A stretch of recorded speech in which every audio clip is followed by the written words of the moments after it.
डाक विभाग भर्ती 2026 का आप सभी भाई बहनों के लिए नया नोटिफिकेशन। अगर आप भी एक सरकारी नौकरी की तलाश में हैं, आपने भी 10वीं 12वीं या फिर ग्रेजुएशन पास कर रखा है, सरकारी नौकरी की तलाश में, तो आज आपने बिल्कुल सही वीडियो पर क्लिक किया है। यहाँ पर डाक विभाग की नई भर्ती के अंदर आपको किसी भी प्रकार की परीक्षा नहीं देनी है। इसमें अगर आप 10वीं पास है, 12वीं पास है, ग्रेजुएट पास है, वो सभी महिला एवं पुरुष दोनों फॉर्म भर सकते हैं। ऑल इंडिया जॉब रहेगी और आवेदन भी आपको ऑनलाइन भरना होगा। अगर आप एक सरकारी नौकरी की तलाश में हैं, शिक्षित बेरोजगार हैं, तो आज आपने बिल्कुल ही सही वीडियो पर क्लिक किया, क्योंकि आज इस वीडियो में बात करेंगे डाक विभाग भर्ती के बारे में कि इसमें आपको ऑनलाइन फॉर्म कैसे भरना है, डाक विभाग भर्ती का लास्ट डेट क्या है आवेदन का, वो भी इस वीडियो में बताएंगे। तो यहाँ पर आप देख सकते हैं कि आपको ये फॉर्म ऑनलाइन भरना होगा। तो ऑनलाइन फॉर्म कैसे भरना होगा, सारी जानकारी मैं आगे आपको देने वाला हूँ। और ये भर्ती ऑल इंडिया जॉब रहेगी। भारत के सभी राज्यों से डाक विभाग भर्ती में आवेदन फॉर्म भर सकते हैं। और सबसे बड़ी खासियत है कि इसमें आपको किसी भी प्रकार की परीक्षा नहीं देनी है। इसमें 10वीं 12वीं पास, ग्रेजुएट पास, महिला एवं पुरुष दोनों फॉर्म भर सकते हैं। और सबसे बड़ी भर्ती की खासियत यह है कि अपने गांव के अंदर आपको नौकरी मिलेगी, यानी आपको अपने पंचायत के अंदर डाक विभाग में नौकरी मिलेगी।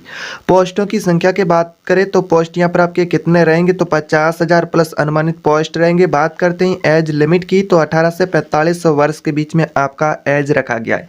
यहाँ पर महिलाओं को विशेष आयु में छूट मिलेगी, यानी कि जो महिलाएं इसमें आवेदन करेगी उनको अलग से छूट भी मिलेगी। तो कितनी छूट मिलेगी वो मैं आगे आपको नोटिफिकेशन के माध्यम से बताने वाला हूं। अगर आप एक महिला हैं चाहे पुरुष है, दोनों इसमें फॉर्म भर सकते हैं। ऑल इंडिया जॉब रहेगी।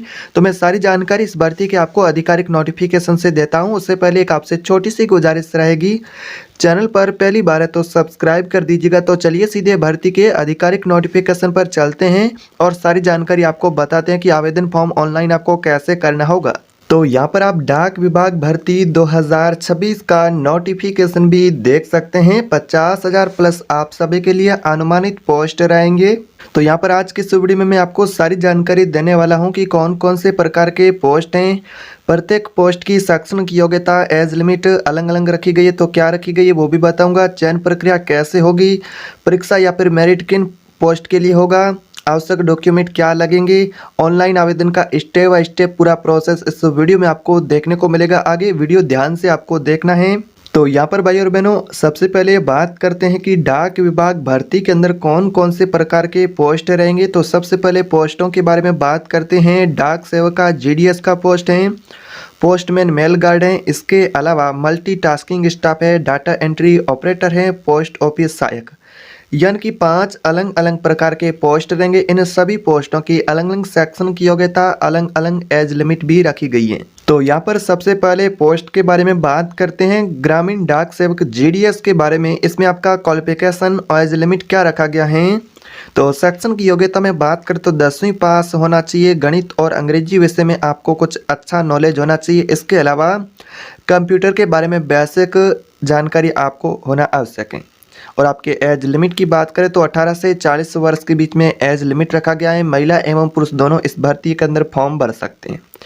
चयन प्रक्रिया आपकी किस प्रकार से रखी गई है, तो यहाँ पर आप देख सकते हैं कोई परीक्षा नहीं, चयन सीधे 10वीं के अंकों के आधार पर मेरिट सूची के अनुसार होगा। आपके डॉक्यूमेंट सही होना चाहिए और आपका जो 10वीं के अंक होंगे उस अंकों के आधार पर मेरिट सूची तैयार की जाती है, उसके अनुसार आपका सिलेक्शन होगा। बात करते हैं दूसरे पोस्ट की। दूसरा पोस्ट रहेगा पोस्टमैन और मेल गार्ड का, यानी कि इसमें आपका शैक्षणिक योग्यता क्या रखी गई है। जो भाई बहन इसमें आवेदन फॉर्म भरना चाहता है उसको 12वीं पास होना चाहिए। इसके अलावा कंप्यूटर के बारे में बेसिक नॉलेज होना चाहिए। एज लिमिट की बात करें तो 18 से 27 वर्ष के बीच में आपका एज लिमिट है। चयन प्रक्रिया किस प्रकार से होगी, राज्य अनुसार आपको परीक्षा भी देखने को मिल सकती हैं। आपको यहाँ पर किस प्रकार से चयन प्रक्रिया देखने को मिलेगी, तो राज्य अनुसार परीक्षा या फिर मेरिट आधार पर आपको सिलेक्शन का प्रोसेस देखने को मिल सकता है। ये राज्य अनुसार अलग अलग हो सकता है। इसके अलावा बात करते हैं तीसरा जो पोस्ट रहेगा मल्टीटास्किंग स्टाफ MTS का, जिसमें आपकी शैक्षणिक योग्यता क्या रखी गई है। तो यहाँ पर आप देख सकते हैं 10वीं पास आपको होना चाहिए। इसमें आवेदन के लिए जो भाई बहन फॉर्म भरना चाहता है उसको 10वीं पास होना चाहिए। कंप्यूटर के बारे में बेसिक नॉलेज की यहाँ पर आवश्यकता नहीं है, लेकिन जाना आपके लिए बहुत लाभदायक है।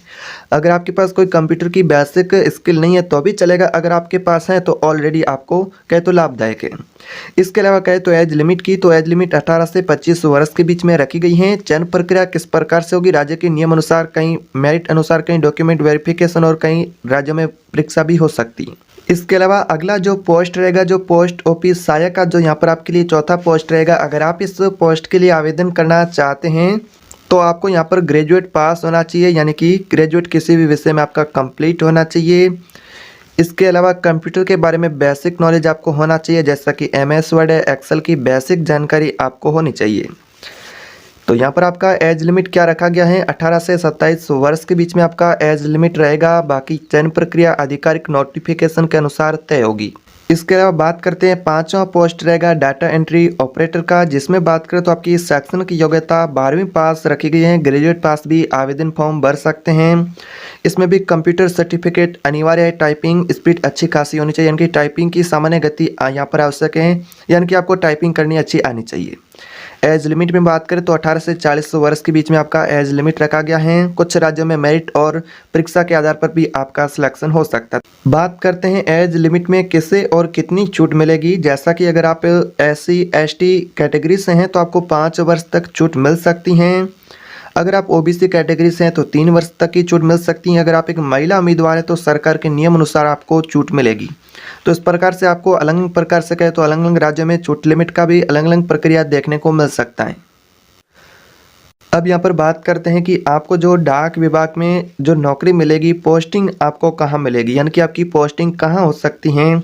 तो सबसे नज़दीकी पोस्ट ऑफिस में आपको नौकरी मिलने की ज़्यादा संभावना है, और आपके ज़िले के या फिर डिवीज़न के अंदर कहीं पर भी नौकरी मिल सकती है। ग्रामीण और शहरी दोनों क्षेत्र में आपको यहाँ पर पोस्टिंग मिल सकती है। तो इस प्रकार से आपका जॉब लोकेशन और पोस्टिंग रहेगी। तो यहाँ पर बात करते हैं चयन प्रक्रिया की। तो इसमें चयन प्रक्रिया किस प्रकार से आपको यहाँ पर देखने को मिलेगी। तो कुछ पदों के लिए मेरिट आधार पर चयन प्रक्रिया हो सकती हैं, डॉक्यूमेंट वेरिफिकेशन भी हो सकता है, GDS जैसे कुछ पदों के लिए लिखित परीक्षा भी हो सकती हैं। कुछ राज्यों में नहीं होगी, कुछ राज्यों में यहाँ पर परीक्षा भी हो सकती है इनमें से कुछ पोस्ट के लिए। तो इस प्रकार से आपका सिलेक्शन का प्रोसेस रहने वाला है डाक विभाग भर्ती के अंदर। अब यहाँ पर बात करते हैं आवेदन के लिए कौन कौन से डॉक्यूमेंट आपके पास होना चाहिए। अगर आप भी डाक विभाग भर्ती में आवेदन फॉर्म भरना चाहते हैं तो आपके पास ऐसे कौन कौन से इंपॉर्टेंट डॉक्यूमेंट होना चाहिए। तो यहाँ पर जैसा कि आपका आधार कार्ड होना चाहिए, 10वीं 12वीं ग्रेजुएट की मार्कशीट होना चाहिए ग्रेजुएशन की। इसके अलावा निवास प्रमाण पत्र हैं, अगर आप आरक्षित श्रेणी से हैं तो जाति प्रमाण पत्र भी होना चाहिए, स्वयं के पासपोर्ट साइज फ़ोटो हैं। इसके अलावा चालू मोबाइल नंबर और ईमेल ID आपके पास होना चाहिए। अब यहाँ पर बात करते हैं कि अगर आप भी डाक विभाग भर्ती में ऑनलाइन आवेदन करना चाहते हैं तो आवेदन आपको कैसे करना होगा। तो आवेदन के बारे में बात करें तो सबसे पहले आपको इंडियन पोस्ट ऑफिस की आधिकारिक वेबसाइट पर जाना है। वहाँ पर आपको नई भर्ती का रिक्रूटमेंट मिलेगा, उस रिक्रूटमेंट पर क्लिक करना है, यानी कि नोटिफिकेशन पर। वहाँ पर आपको अप्लाई ऑनलाइन का बटन खोजना है, उस पर आपको क्लिक करना है। फिर न्यू रजिस्ट्रेशन या फिर मोबाइल नंबर ईमेल ID से आपको रजिस्ट्रेशन प्रोसेस कंप्लीट कर देना है। फिर से आपको लॉगिन करना है। लॉगिन करने के बाद आपके सामने इस भर्ती का जो फॉर्म खुलेगा उस फॉर्म को आपको भरना है। इसमें आपको अपनी सही जानकारी भरनी है। जैसे कि आप यहाँ पर लॉगिन करेंगे तो आपके सामने एप्लीकेशन फॉर्म भरने को बोला जाएगा। तो एप्लीकेशन फॉर्म के अंदर आपको अपनी सही जानकारी भर देनी है, यानी कि फॉर्म बिल्कुल आपको सही से भरना है। डॉक्यूमेंट की फ़ोटोकॉपी आपको सही अपलोड करनी है, स्कैन करके यहाँ पर फ़ोटोकॉपी आपको यहाँ पर अपलोड कर देनी है आवश्यक डॉक्यूमेंट की। फिर आवेदन फीस का भुगतान कर देना है। इसके अलावा यहाँ पर बात करते हैं तो इस प्रकार से आप भी इस भर्ती के अंदर ऑनलाइन फॉर्म भरना चाहते हैं तो भी भर सकते हैं। फॉर्म को सबमिट करने से पहले फॉर्म को एक बार चेक जरूर कर लेना है कि आपने जो फॉर्म भरा है वो बिल्कुल ही सही है, तो उसके बाद में आपको फॉर्म सबमिट कर देना है।